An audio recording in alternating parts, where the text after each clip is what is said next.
Following is a production of DallasCowboys.com and the Dallas Cowboys Football Club. How about them Cowboys? Go Cowboys! This is Mick Shots, streaming live on DallasCowboys.com and the official Dallas Cowboys app. Now, here are Bill Jones, Everson Walls, and Mickey Spagnola.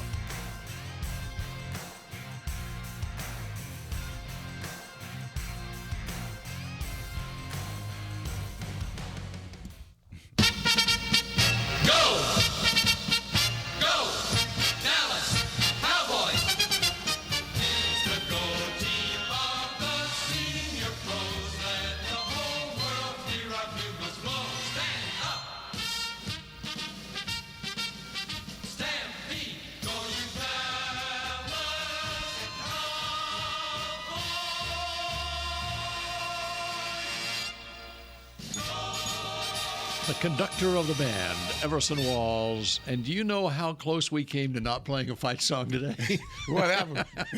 What happened? We have Everson Walls conducting. The Steelers had Snoop Dogg, okay? That's right. Can you believe that, man? Come on, man. That's right. Now, see, Snoop messed with the Cowboys. I don't know why they act like he's not a Cowboy fan. He been messing with the Cowboys for a long time. Let's don't get bogged down in Snoop Dogg. This is a Victory Monday here inside the SWBC podcast studio. They're the losers today. In fact, the Cowboys won earlier today. This is still game day, isn't it? Might have the only quarterback who's thrown touchdown passes 2 days in a row. No, interceptions and touchdowns. The touchdowns were a long time ago. Yeah, I mean the interceptions were Sunday. Okay. That was Sunday. Monday was a new day, and cool. Here we are, and somehow, some way, Mickey Spagnola made it for Mick Shots. Man. It was people were going to work as I was going home. I think were they honking their horns at you? Yeah, absolutely. It's like, get out of our way, you're dragging. No, it's just because it's victory. You honk your horns when you win a game, and now there's Mickey honking your horn at. I was scared I was going to get pulled over for weaving or something because I wasn't concentrating. We landed. What time was it? Yeah. So we landed touchdown at 4:50. Mm-hmm. By the time we got to the charter site, it was 5. I think I got my bags into the car at 5:15. Mm-hmm. Got home at 5:45, and went to bed at 6 o'clock. So it's a damn good thing I'm tough because I was up in 3 hours. Good thing that Pittsburgh flight is much closer than the East Coast or the West Coast. But the rain delay did not help at all. No. That just added to everything. What did you guys do during the rain delay? I was signing autographs. That gave me a chance to sign all the photos that I had there. Ran out of the photos, started hanging out with the people.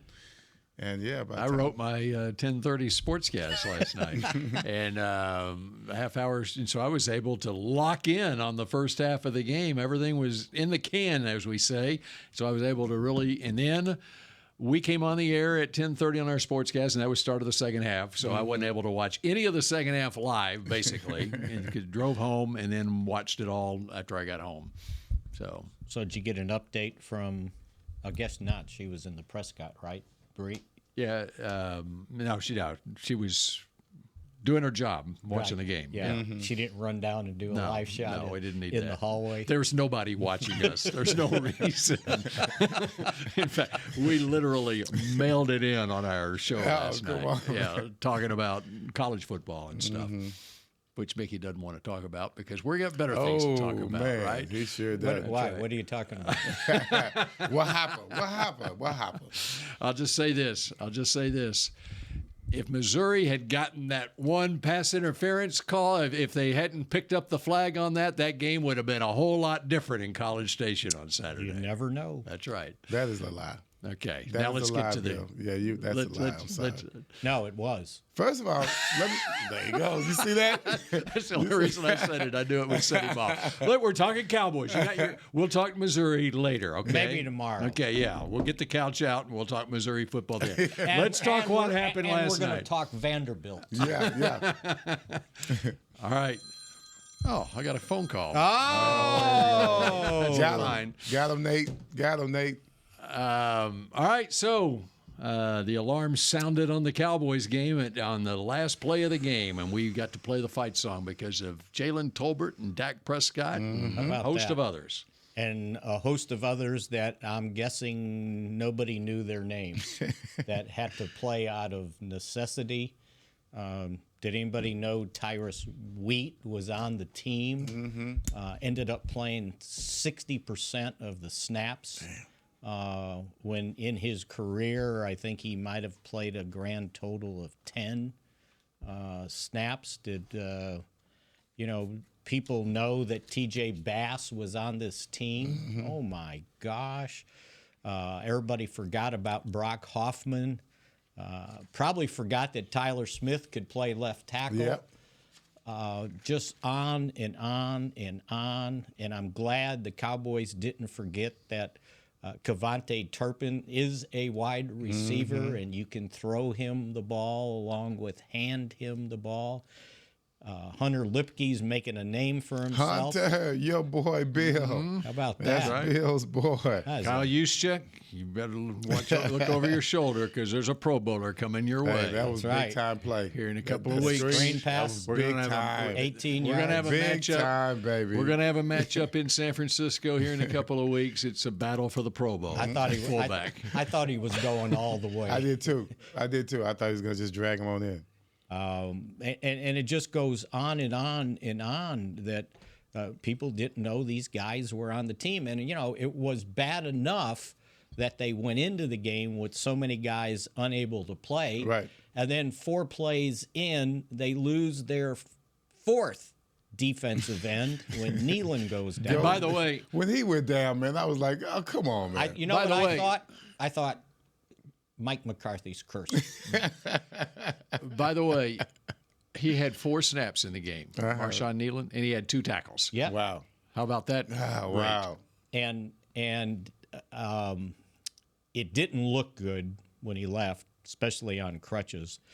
Douglas just texted me and said Stephen Jones said he's day-to-day, so we'll see what the MRI says. But the early indication, it looked pretty serious. So we'll see what happens there, but you lose him. So no Micah, no DeMarcus Lawrence, no Sam Williams, and now no Nealon. That's your top 4 defensive ends that were going to start the season. And, the funny thing, before the game, I'm talking with Greg Ellis, and I said, so you only got, 3, 4 defensive ends? And he goes, yeah. I go, what do you do if someone gets hurt just like that? And he goes, yeah, we'll have to maybe use linebackers over there. That's what McCarthy basically said after the game, too. That's crazy. And Carl Lawson gets called up off the practice squad for his 3rd time. Now they're going to probably have to put him on the 53, right? He's assuredly going to get signed to the 53 because they got nobody else. And nothing against him, but and KJ Henry won't be inactive anymore, probably. So yeah, and then you lose Guyton. how's that look? There you go. Thank you. Yeah, I didn't get a good indication of just where he's at.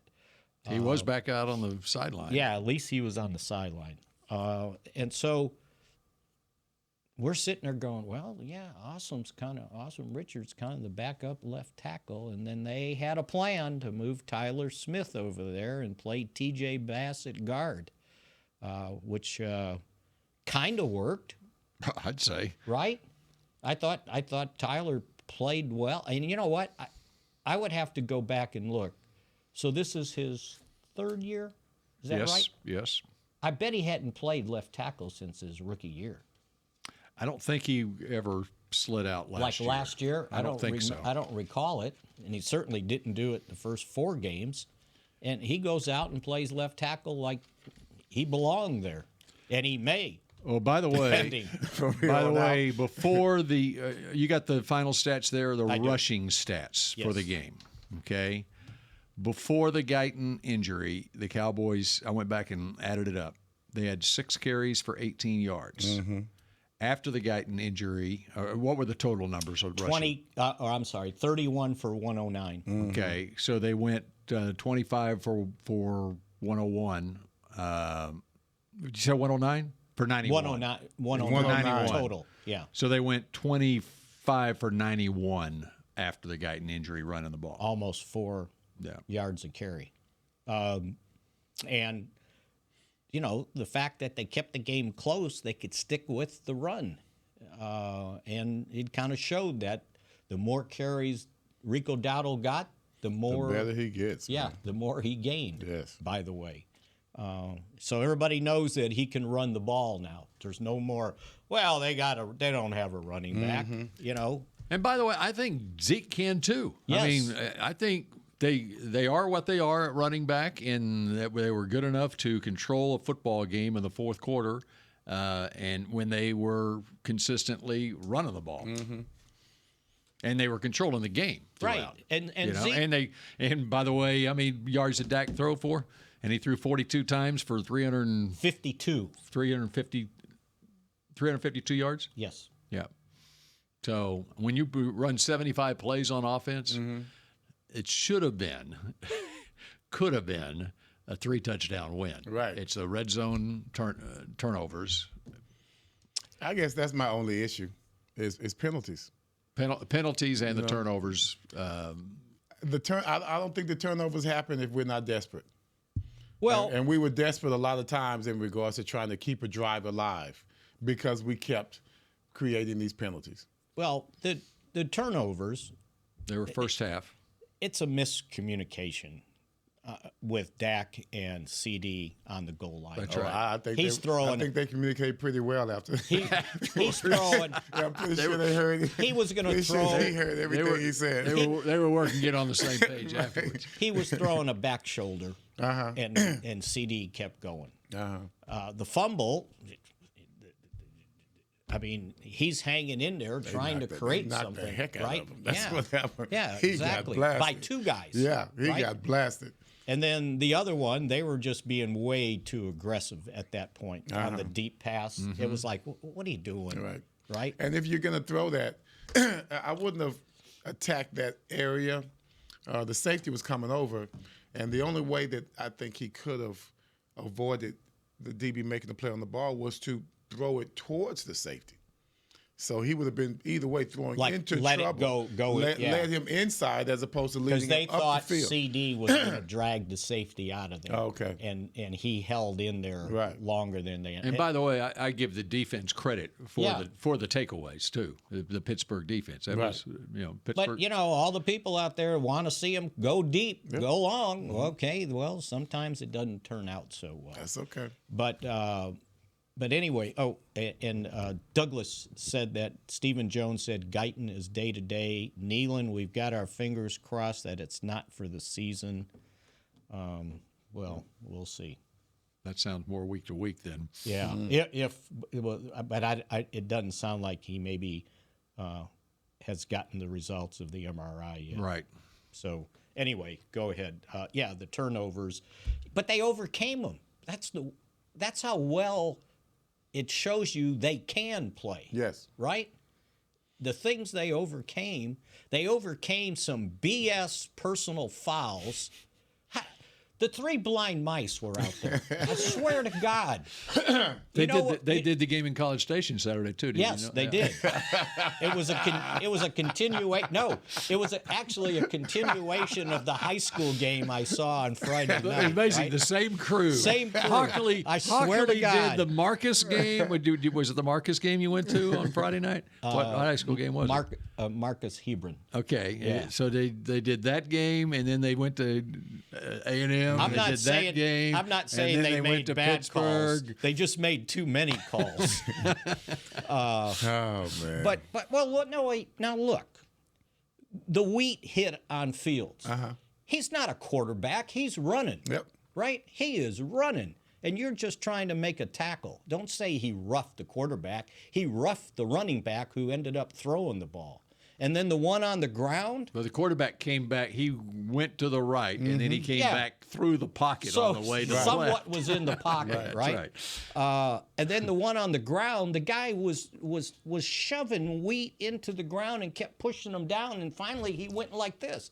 The guy in center field. Brock Hoffman. It was Hoffman. Yeah. But you get an infraction as you're on the ground. Retaliatory. Your back is to the ground. Yeah. Your head's in the ground. You hit someone. Hey, gotcha. And the guy from center field threw the flag, by the way. And then the other one on Donovan Wilson, I don't know if the whistle blew, but they ruled him out of bounds. Yeah. But he was in the air, still reaching. It wasn't egregious at all. To gain, not at all. Right? Because they would have marked the ball, right? He didn't know. Nope. He had done a little pirouette before he went out of bounds. Yeah, come on. Looked like he was still in bounds. But you know what? I agree with that. All the talk before the game was, well, they're going to play the Steelers, and this is Steeler football, and they're tough, and they're physical, right? And then the Cowboys got penalized for being too tough. Right.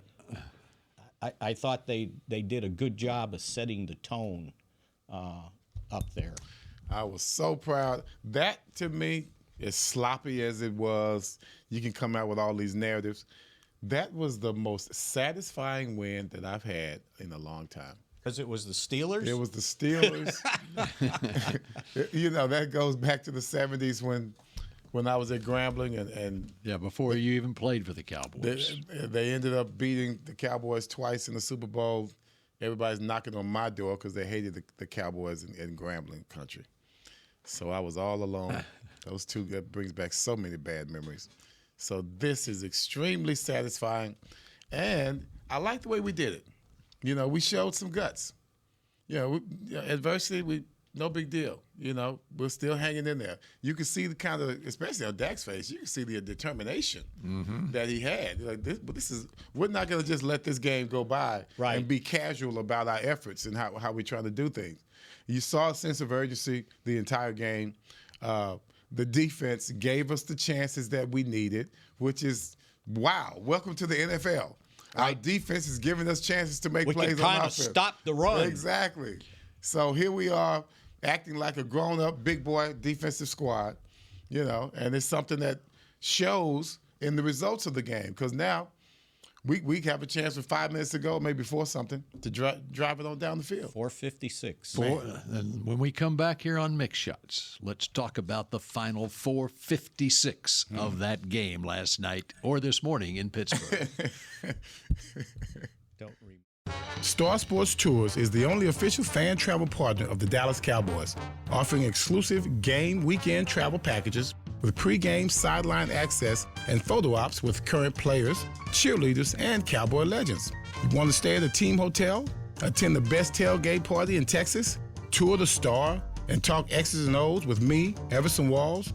With Star Sports Tours, you can. Visit cowboystravel.com to book your travel package today. Hey Cowboy fans, I'm Dak Prescott, quarterback of the Dallas Cowboys. But lately, I've been learning a new game, crypto. Sound confusing? Don't worry, even us pros were rookies in crypto once. That's why I trust blockchain.com. They make crypto easy. No confusing jargon, just the tools to help you win. Prescott keeps it, slides with a first down. Invest like your icons, where everyone is a rookie in crypto with blockchain.com. Perfect throw, my goodness. Wow, did he ever thread the needle. Visit blockchain.com/Cowboys to get started. Hey y'all, Matt Pittman of Meat Church here. With football season kicking off, I'm already gearing up to bring the smoker back to AT&T Stadium for some epic tailgates. But with that Texas heat, it's crucial to keep my beer hand cramping cold. That's where Yeti's insulated Colster can cooler comes in clutch. This year, you can even get them with the iconic star engraved on the side.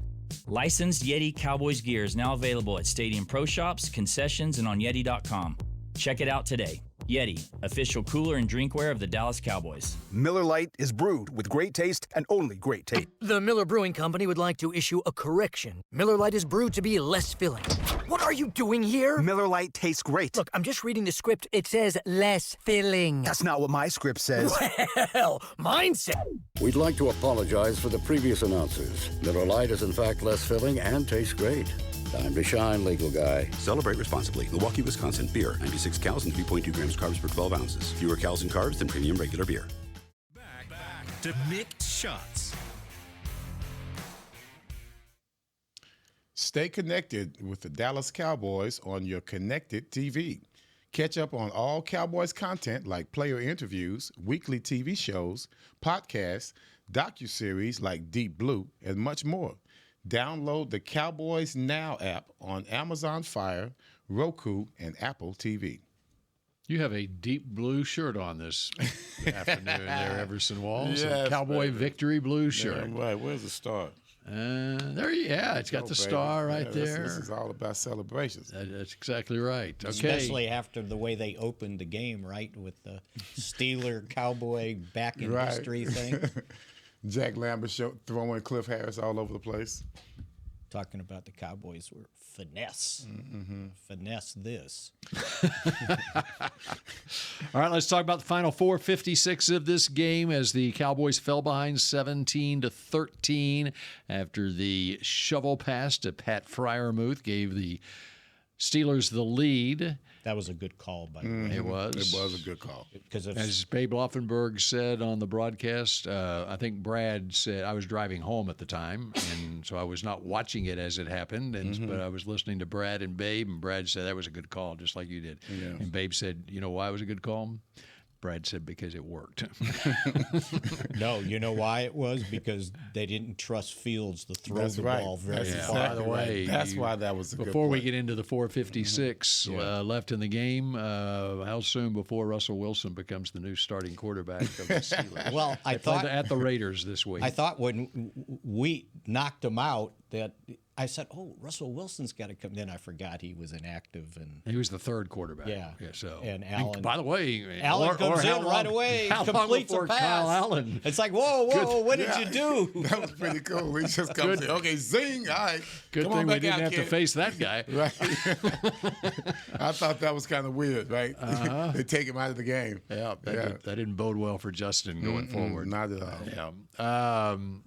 So, what stood out more than anything outside of the obvious exclamation point, the touchdown pass to Tolbert to conclude it? What stood out more than anything on that final to me drive to you? Was that they didn't panic and throw. That's right. That's what I was going to say. They ended up running for 25 yards of the 70 on that drive. And that kept their defense at least at bay, that they couldn't just tee off and get after Dak and after Dak, that they had to worry about Rico Dottle running for a career high 87 yards.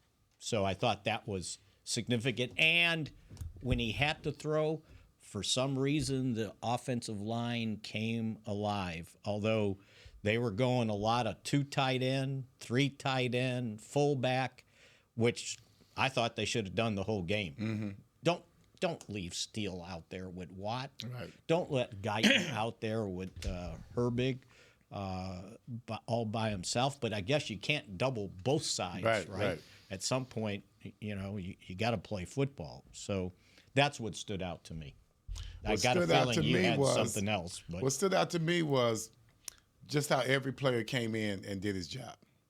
It was so old school. When we talked Friday, I was on some show previously and talked about the pessimism of the media and how they think about, a guy's practice player, so that's why he's a practice player. Well, you had some practice players out there that came out there to play ball. They did their job, and they did it very well. The pressure that was put on Fields, I know they didn't get too many sacks, but they got a lot of hits on him. They made him think. They didn't make them comfortable. They stopped the run from a pretty good running back. That's a pretty good running back that they were taking down last night.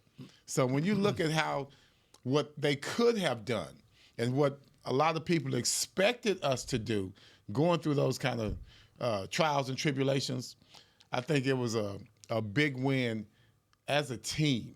It was a big win as a team. And I would pick, if I was going to say the core of that win last night, I would just say trenches, both sides, offensively and defensively. Yep. The final drive reminded me of 2016, Dak's first year as a quarterback. Yeah, out there. There were a couple. Well, one was the Pittsburgh game, but prior to that, the Green Bay game, where he took the ball late in the first half, backed up his own 5-yard line. They drove 95 yards for a touchdown as a rookie quarterback in this league. Now, obviously, he's not a rookie quarterback anymore, but this is a rookie team, basically. It's a practice squad team.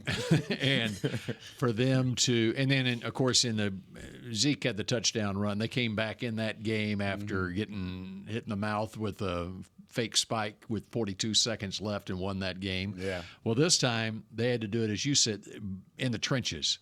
And they had to, against a tough football team, to out-tough them down the stretch. There are a couple of all-stars over there. And what stood out for me, the moment that I think will be the lasting memory for me from that was the little Dak and T.J. Watt exchange down on the goal line where I guess it was it the pass to Lipke? Yes, it was. Yeah. It was right after the pass right. to Lipke. It was that I wrote down here. They were marching down to get inside the 5-yard line. So T.J. Watt is bearing down on Dak from the backside, and he is able to dump it off to Lipke, who goes 18 yards to the 4yard line. Yeah. And then it was great job by NBC to get the shots of Dak smiling at TJ after that, and it just showed. Wasn't. I don't even think it was a smile. I think it was a sneer. But it was. You could tell nice. It was like a trash talking. Yes, it was. That's what. Take that. There you go. That's what it was. It showed the competitiveness. Yes, it did. Of Dak, and we know T.J. Watt's the same way. We couldn't see Watt's face, what he was doing back to Dak, but I just love that, and it was a confidence that, hey, we're going to win this game. Yeah, that was it. Yeah, it was like they basically tell him we're taking this game. It's like Magic Johnson on the basketball court. That's it. He's smiling the whole time he's beating you. That's right. And that's one of the benefits of you guys getting to watch the game on TV because we're watching it live, and unfortunately, and by the way, this is no shot at the PR department for the Steelers because they did a hell of a job.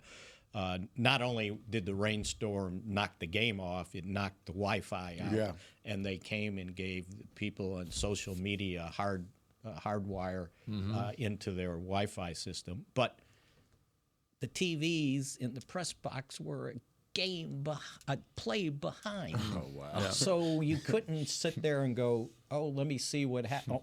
The game started. Yeah. Right? And we missed those types of things. Because you're watching the next play. Yeah, the next play's already started, right? But yeah, I've been saying with everybody so involved with watching what the sideline's going on the bench, it's almost like you need a bench camera to pick up because right away they got CD talking to himself on the sideline. Was he talking to himself or was he talking to the quarterback? I think he was talking to himself. Okay. I think he was talking to the quarterback. Well, he but the quarterback wasn't trying to hear it. He was his. If you go back and watch the route, there was no real intention when he kept running because he turned around like, oh, you threw the ball to me? Yeah, yeah, that's what it was. To me, it looked like his body language running the route was he didn't expect the ball to be thrown. And that also. He did not. Yeah. So anyway, if you want to go back to that drive, but hey, give Tolbert credit because he could have. You got the quote from Tyler Smith? I heard about it. Go ahead. Well, I don't have it handy. You keep talking and I'll find it for you. He could have what? Then I'll let Everson read it. He could have got called for a pick. Yeah. Because they crossed, right? Yes. Whoever was going to the left, and he ducked under. And it was funny because one of the ladies upstairs said, "Oh, I was so worried that he was going to end up on the other side of the goal line." But he got away from that and went around him and was able to continue going across. You can't use it, huh? You can't.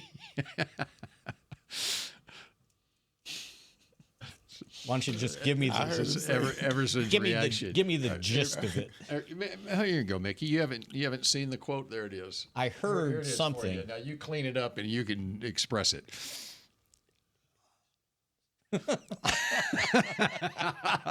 I like your reactions to it as much as anything. I heard him say it.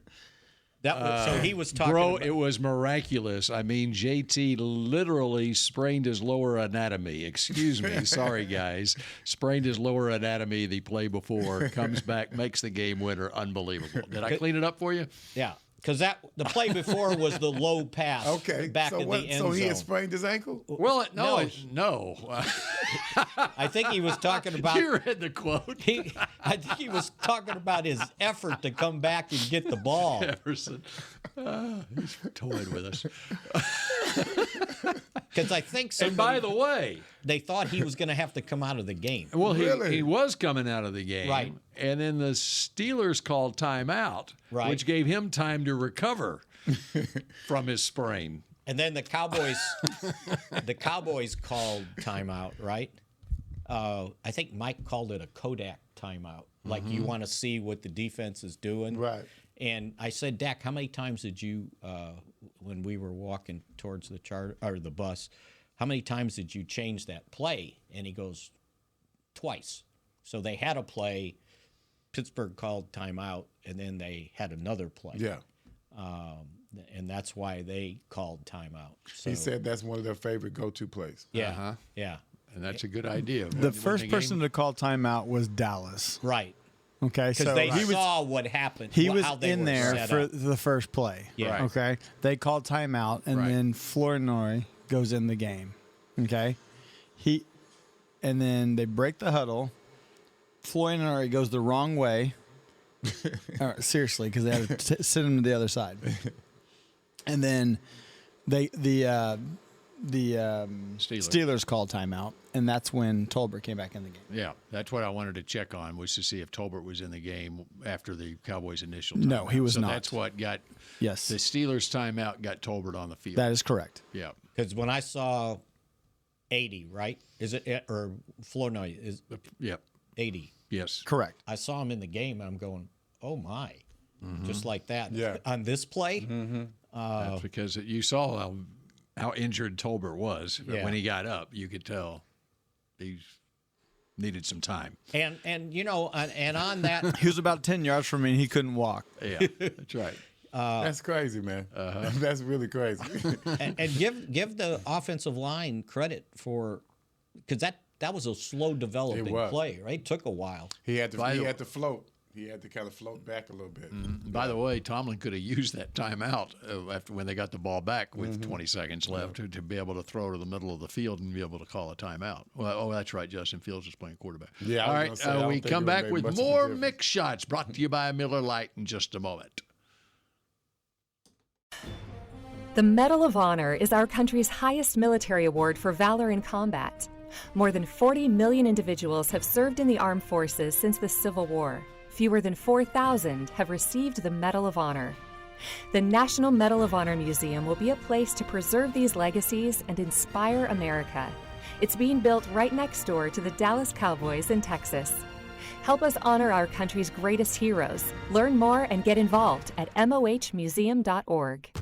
Hey y'all, Matt Pittman of Meat Church here. With football season kicking off, I'm already gearing up to bring the smoker back to AT&T Stadium for some epic tailgates. But with that Texas heat, it's crucial to keep my beer hand cramping cold. That's where Yeti's insulated Colster can cooler comes in clutch. This year, you can even get them with the iconic star engraved on the side.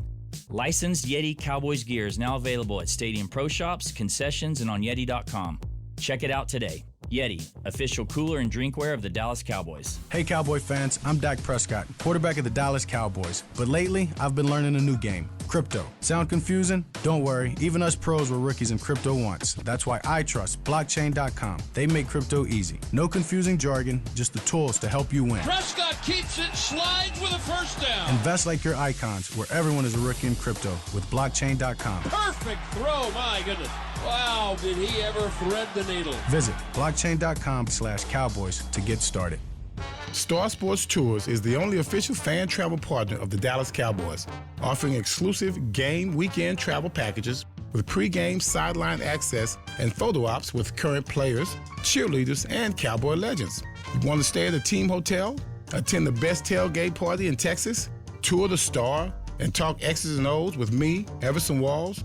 With Star Sports Tours, you can. Visit cowboystravel.com to book your travel package today. Back to Mick Shots.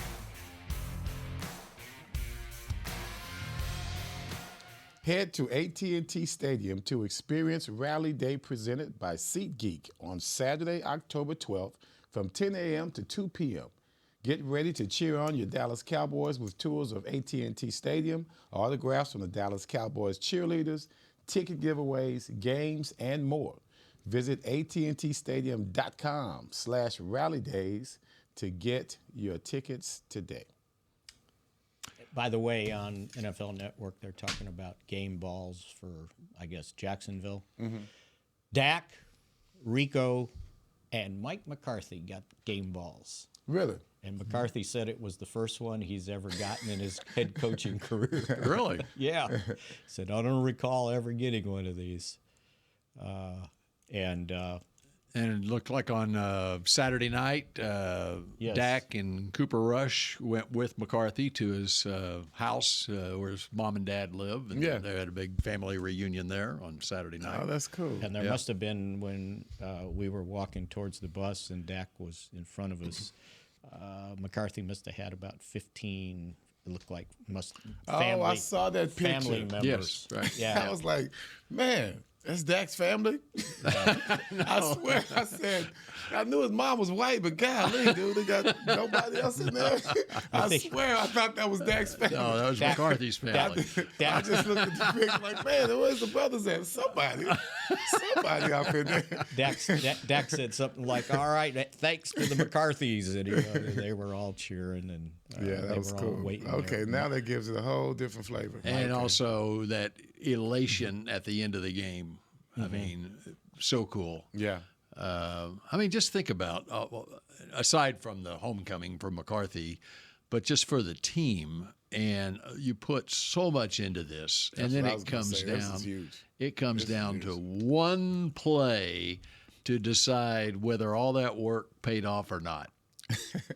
I must admit, when he fumbled the ball, I don't know. Yeah, I don't know how it happened, but a screech came out of my voice. And I can't even do that now. I don't know where it came from, but I sounded like a little girl, and I was like, I just screamed like.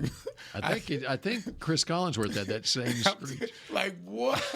What? No, because I was like, okay, I'm feeling good, son. You know, I'm saying, we're feeling good, I'm feeling optimistic. You know, we're on the 1 yard line, bro. Where are you going? And how close had Dak come to scoring when he ran the ball to the Or pylon? how close had Dak come to fumbling the ball and hitting the pylon and the touchback? Well, I don't think that.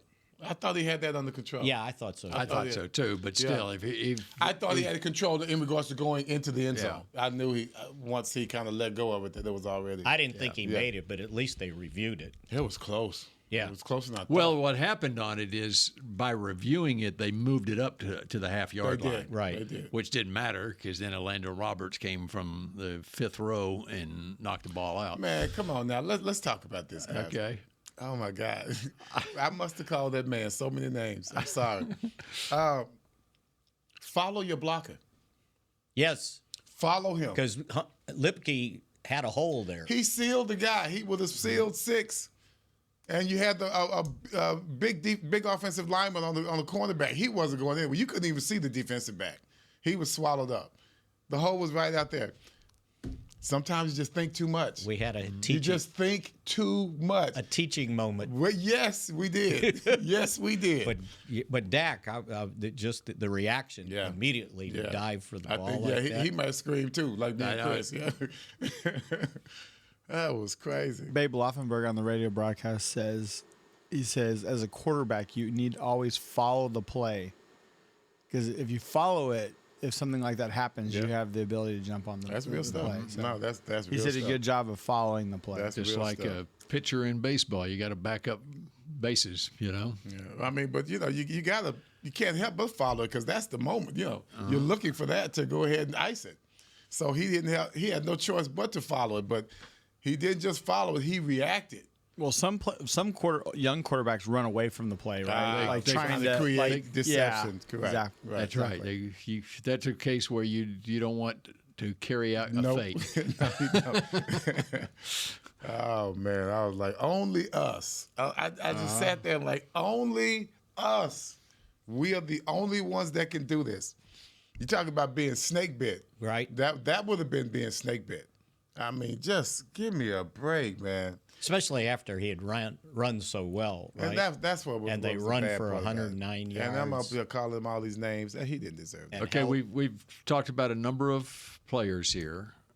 Give me one more player that we haven't talked about that we need to mention on this show. We haven't talked about over the last 45 minutes, but we need to mention his name because of how well he played. Donovan Wilson. Donovan Wilson, okay. Because they were using him close to the line of scrimmage, run he's support. finally the Donovan Wilson. From Oruwariye. Okay. Good one. That's a good one. I thought they were going to pick on him. Well, they kind of tried. And they tried. Yeah. And he held his He ground, did. right? Yep. He Ended did. up with 4 tackles.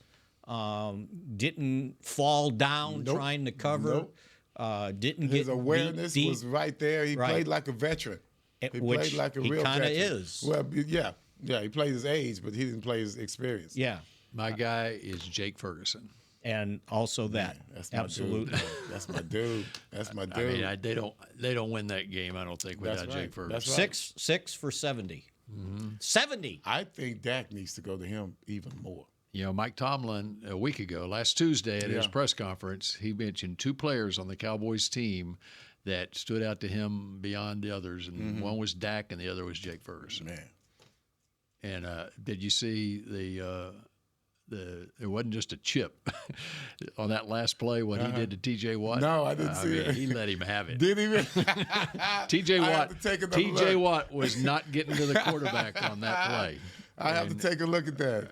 And you know what? I thought he I mean, obviously. And that's a Wisconsin guy. He played Wisconsin on Wisconsin crime. He played well.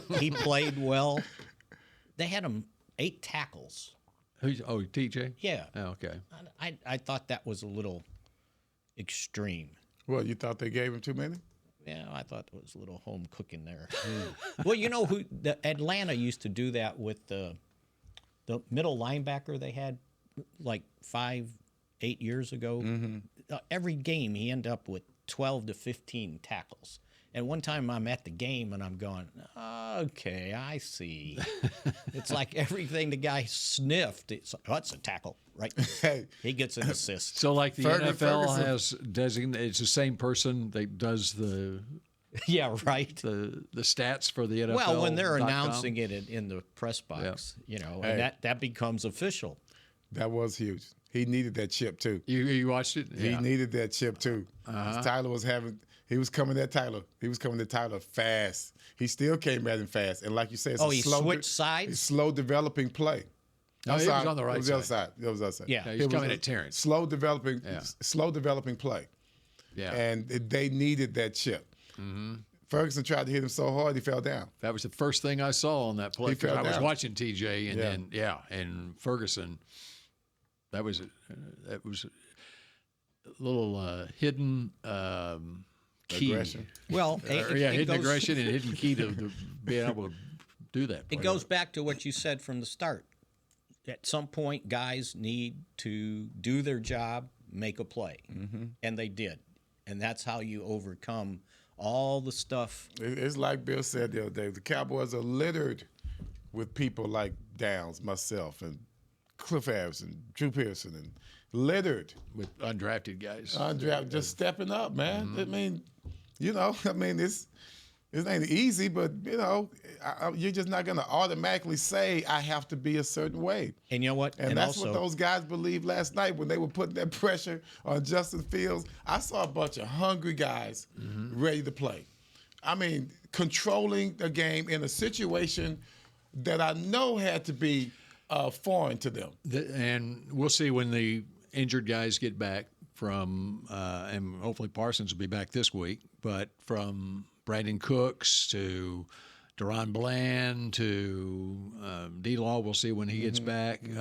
But this Cowboys team is going to be better for what they're going through right now because of the young guys. And this offense is better now than what it was before last night because of what KaVontae Turpin did, what Jalen Tolbert did, and it's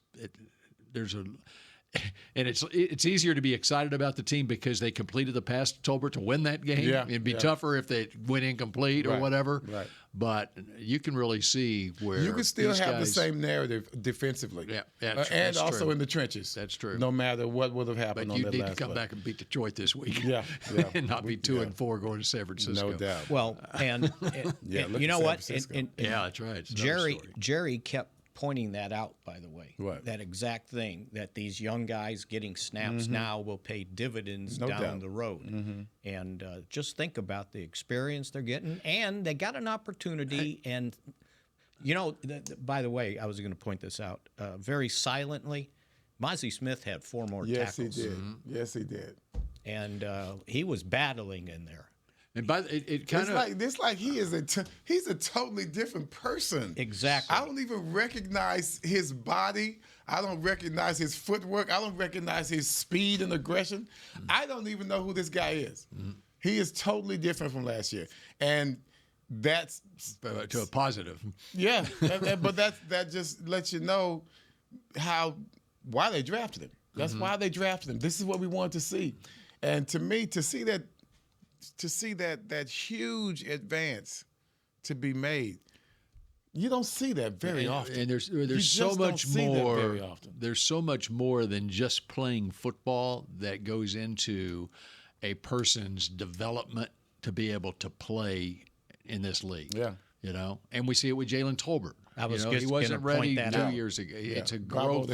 Bravo to him. It's a maturity. Even without that catch, he had a great game. It's an understanding that you belong. You know, it's intimidating coming into a situation. No one will ever admit it, but it's myself. I remember my first TV job was in Lubbock. Yeah, it's a college town. There's recent college grads that are my coworkers, whatever. Then I go to San Antonio, and the newsroom. Totally different. These are people that are 10 years older than me, that have families and stuff. It's intimidating going into that environment. So you're a college kid coming into the NFL, and you got 10-year veterans, whatever. It's a totally different thing than you've ever seen before. That's why beyond the game of football, it can take some time for guys to develop. But development has to come from knowledge. He knows what he's doing now. And so you can step quicker and with confidence. And that's the look that you see right now. And that's how Tolbert's playing. Exactly. Dak must have talked a couple minutes about his development from when he got there. We're talking, we don't think about it. 3rd round draft choice, get out there. Yeah. South Alabama. Okay? And who, by the way, took about 3 years at South Alabama before he was making plays at South Alabama. He was a baseball player. Okay. Well, I did not know that. And so and now look what he's done. And Dak pointed out, he understood what you have to do in the offseason. He goes, anytime I called and said I'm throwing, he's there. Right? Didn't matter when, his where. His body's filling out, Right. And you can see he's got some speed, too, by the way. He left them people behind. Small. He's not small at all. Yeah, his legs gained are strength. Thick. Okay. His legs are thick. But, and finally with this, the thing that's exciting about it, too, you saw what the Packers did a couple of years ago where they drafted a whole bunch of wide receivers and tight ends in the 2nd and 3rd round, even 4th, 5th round of the draft. They made a concerted effort to draft these guys. And so when you've got young receivers and tight ends that are into the mix, it's a competitive situation where the cream rises to the top. Yeah. We now, and with a team like the Cowboys, one of the reasons I think Amari Cooper was traded away was with Cooper here, other guys were not going to get an opportunity to develop. CD was not going to. CD needed to be the alpha in the room. They said that at that time. It's the same way now. Okay, Brandon Cooks, and hopefully Brandon gets back soon, but he's out for a month. Now these young guys will have the opportunity to step up, much like what the Packers did by intentionally by drafting and clearing out their room of veteran creating guys, that environment of competition and youth and all that. And which they did for Tolbert by not bringing back Michael Gallup. It was like, look at the opportunity I got. And he seems to be taking advantage of it. All right, out of time, and maybe we'll spend another day rehashing Sunday night. I sure hope so. I was We're just in no hurry. so tired of the narrative about this is a soft team. They don't play hard. They don't play physical. And then they went to the Steel City and we're. And then it's what's wrong with Justin Fields? Still working. Yeah, exactly. Exactly. I heard somebody say it today coming They're in. Mad at it's him. like, well, but this isn't Detroit. Right. Well, when they beat the Giants, well, this isn't Pittsburgh. And now look at what the Giants did. Yeah. Shoot. All right. Enjoy your Victory Monday, and we will see you again on Tuesday at noon. Go Cowboys. This has been a production of DallasCowboys.com and the Dallas Cowboys Football Club. How about this, Cowboys? Yeah!